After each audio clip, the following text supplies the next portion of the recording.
بەرپرسان و نوێنەران و ئاژانس و کۆمپانی بواری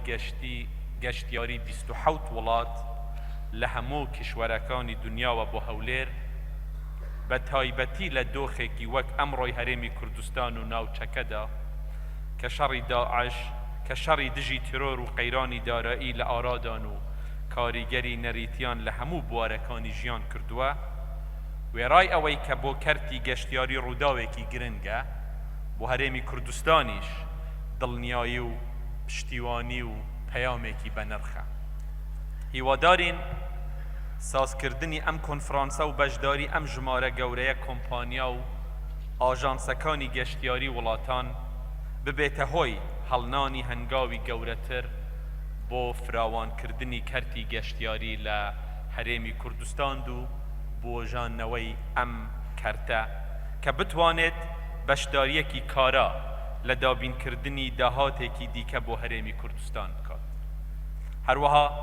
ببێتە پردێک وەکردنەوەی دەرگایەکی دیکەی جیهان بەڕووی هەرێمی کوردستان و وڵاتەکەمان بکاتە ئاراستە و ڕووگەیەکی دیکەی گەشتیاری بۆ ئەو گەشتیارانەی ساڵانە لە سەراسەری جیهانەوە ڕوو لە ڕۆژهەڵاتی ناوەڕاست دەکەن. هەرێمی کوردستان لە ڕووی گەشتیاریەوە هەڵکەوتێکی جوگرافی گونجاو و سروشتێکی جوان و هەوایەکی سازگار کەشێکی لەبار و دەیان جێگەی گەشتیاری و شوێنەواری مێژوویی هەیە و دەکرێت لە هەر چوار وەرزەکانی ساڵدا ببێتە ڕووگەیەکی دیکەی گەشتیاری و گەشتیارانی عێراق وڵاتانی ناوچەکە و تەواوی جیهانیش. هەروەها کۆمەڵگە و خەڵکی میوان دۆست و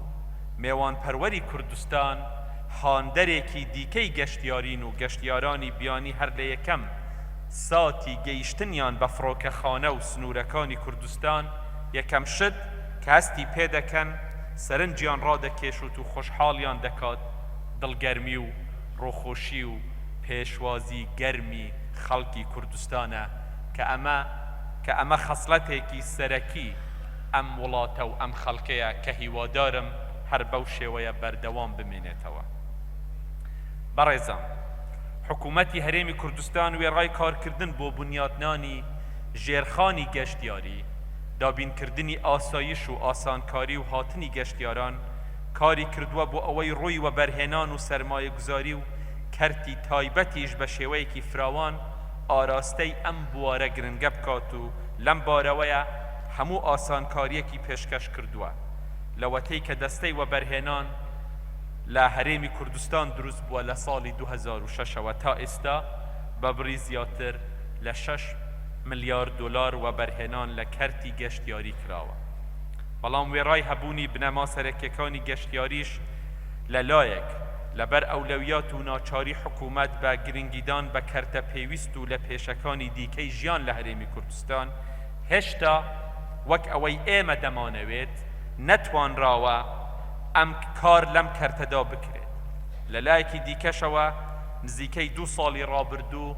بەهۆی شەڕی تێرۆر و قەیرانی دارایی و بڕینی بودجەی هەرێم لەلایەن حکوومەتی عێراقەوە وەک هەموو کەرتەکانی دیکە کاریگەری خراپی لەسەر کەرتی گەشتیاری دروست بووە. ئەمەش ئەنجامێکی زۆر ئاسایی بارودۆخی ناوچەکەیە و دڵنیاین کە بە باشبوونی دۆخەکە گەشتیاریش دەگەڕێتەوە سەر دۆخی جاران و باشتریش دەبێت. ئەگەر سەیرێکی ئامارەکانی نێوان ساڵی 2007 بۆ 2016 بکەین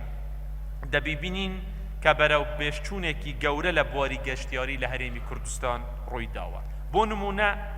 ساڵی 2007 105 هۆتێلمان لە هەرێمی کوردستان هەبووە کەچی ئێستا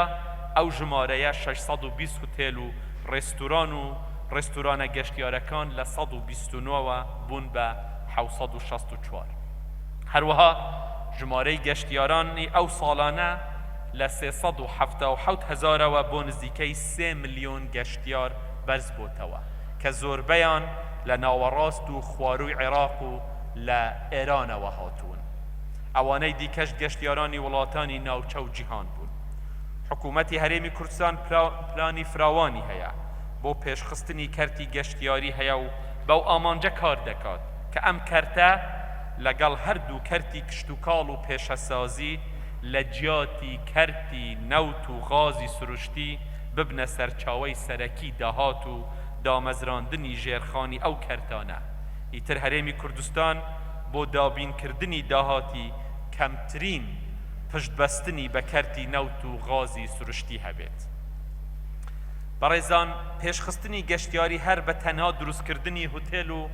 ڕێستورانی پێنج ئەستێرە و سەیرانگە و پرۆژەی گەورەی گەشتیاری نییە، بەڵکو دروستکردنی کەلتور و ڕۆشنبیری گەشتیاریە. خزمەتی باش، خزمەتگوزاری پێشکەوتووی گەشتیاریش لایەنێکی سەرەکی ئەو کەرتە گرنگەیە. لەم بوارەشدا هەرێمی کوردستان شانسێکی باشی هەیە و خەڵکی کوردستان حەزیان لە گەشتیاری و ئارامیە لە ژیان، کە ئەمەش وا دەکات بڵاوبوونەوەی کەلتور و ڕۆشنبیری گەشتیاری ئاسانتر بێت و ژینگەی کۆمەڵایەتی کوردستان بۆ گەشتیاری و هاتنی گەشتیارانی بیانی هاوکار و یارمەتی دەربێت. بەڵام ئەمە وێڕای ئەمەش هێشتا پێگەیشتنێکی باشتری کەلتوری و ڕۆشنبیری لە گەشتیاری لە هەرێمی کوردستان پێویستە. بۆ ئەمەش هەم دەبێ حکوومەت و دەستگا پەیوەنددارەکانی ئەم بوارە لە کوردستان بە شێوەیەکی زانستی کاری جددیتر لەسەر ئەم لایەنە گرنگەی گەشتیاری بکەن، هەم ڕاگەیاندنیش دەتوانێت ڕۆڵێکی کاریگەر لەم بوارەدا بگێڕێت و بەشداریەکی کارا لە دروستکردن و پەرەپێدان و بڵاوکردنەوەی ئەم کەلتورەدا بکات. هیوادارم ئەم کۆنفرانسە بتوانێت لەم بارەیەوە هاوکاریەک بێت بۆ کەرتی گەشتیاری لە هەرێمی کوردستان و لە باس و پەناڵەکانیدا گرنگی بەلایەن و چۆنیەتی پێشخستنی ئەم بوارە بدات. هەر لەم دەرفەتەدا داوا لە وەبەرهێنان و سەرمایەدەران و کەرتی تایبەتی ناوخۆیی و بیانی دەکەم کە زەمینەی لە باری گەشتیاری لە هەرێمی کوردستان و ئەو هەموو دەرفەتە گەورەیە لەو بارە گەشتیاریەدا بقۆزنەوە بۆ ئەوەی بەشداریەکی کارا لە فراوانکردنی کەشتی گەشتیاری لە هەرێمی کوردستاندا بکەن، لە شوێنەوارەکان، چیاکان، چۆڵەکان،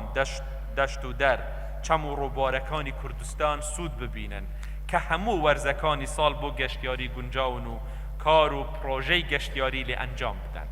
حکوومەتی هەرێمی کوردستانیش هەموو هاوکاری و ئاسانکاریش پێشکەش دەکات. گەشتیاری بۆ هەرێمی کوردستان کەرتێکی زۆر گرنگە و بۆ ڕێگە خۆشکردن و هاندانی سەرمایەگوزاری زیاتر و وەبەرهێنان و ئاراستەکردنی باشتری کەرتی تایبەت بۆ گەشتیاران داوا لە وەزارەتی شارەوانی و دەستەی گەشت و گوزار و دام و دەستگاکانی بواری گەشتیاری لە حکوومەتی هەرێمی کوردستان دەکەم کە هەموو ئاسانکاریەک پێشکەش بکەن و ڕۆتین و بیرۆکراسی کەم بکەنەوە بۆ ئەوەی گەشتیاری ببێتە سەرچاوەیەکی گەورەی داهات و بەشداریەکی کارا لە بەرنامەی حکوومەتدا بۆ دابینکردنی خۆشگوزەرانی و پێشکەشکردنی خزمەتگوزاری باشتر بکاتن. هەر لەم بۆنەیەدا و بەر لە کۆتایی بەو پەڕی ڕێز و حورمەتەوە سەری ڕێز و نەوازش بۆ شەهیدانی کوردستان دادەنوێنین کە بۆ بەرگری لە کوردستان گیان و خوێنی خۆیان بەخشی، ماندووبوون و دەستخۆشی لە پێشمەرگە قارەمانەکانی کوردستان دەکەم کە ئێستا لە بەرەکانی جەنگدا کوردستان دەپارێزن بۆ ئەوەی وڵات ئارام و سەقام گیر بێت و ئەمڕۆ بتوانین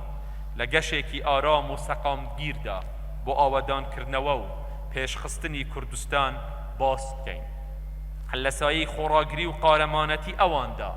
خەڵکی کوردستان پێشوازی لە جەژنی نەتەوەییان دەکەن. لێرەوە گەرمترین پیرۆزبایی لە هەموو خەڵک